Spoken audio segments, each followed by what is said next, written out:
Hello there.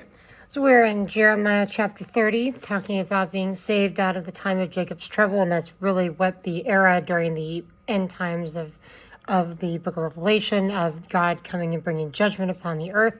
The time of Jacob's trouble is that whole period of 7 years, possibly the last 3.5 of that 7 years that prophecy talks about. But there's all this thing about writing the prophecy down, the time of Jacob's trouble, the things that are coming, restoration after that time period. Jeremiah 31 is all about the glory of the new covenant, the everlasting love Yahweh has for Israel, the joyful restoration, gathering and the planting of restored Israel to the land.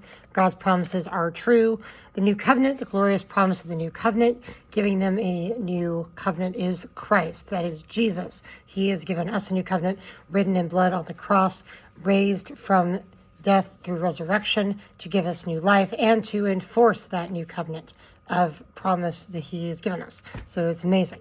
Chapter 32, the property purchased from prison. So he is told to go buy a field and then put the deed, in a field, and that's going to be, obviously, it's a nice picture of what God is going to do, promising judgment, promising restoration to the people, because there is going to be a return after the 70 years of captivity. The prophet Daniel is reading these chapters in Jeremiah. Obviously, they're not chapters, they're scrolls. There's no chapter breaks yet. But anyway, Daniel's reading Jeremiah when he starts praying in Daniel 9 about Jesus, about the Lord restoring the people. Wasn't praying to Jesus specifically. Anyway, you know what I mean.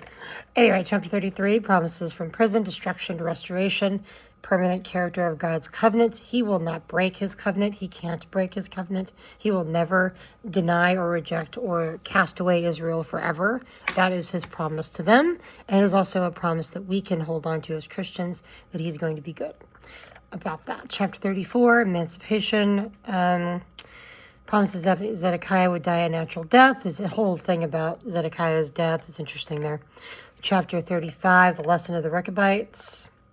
Rewards are chapter 36, cutting and burning God's word, making of the scroll. This is where the ruler at the time, King Jehoiakim, takes Jeremiah's scroll, tears it up and throws it in the fire, and Jeremiah has to basically rewrite everything. He does it with his scribe anyway, rewrite all of the prophecies. So that's the reason why Jeremiah's book is a little bit disjointed. Some of it seems like it should be before in genealogical chronological order. Anyway, whatever. Chapter 37, the king asks for prayer and for his secret words. That's interesting. Jeremiah is again arrested. Jeremiah 38, thrown into a pit. That happens quite a bit to Jeremiah. Thrown into prison, thrown into pits. 39, the fall of Jerusalem. The Lord judges King Zedekiah and Jerusalem falls. Anyway, we'll get on to the next chapters later. God bless. God bless.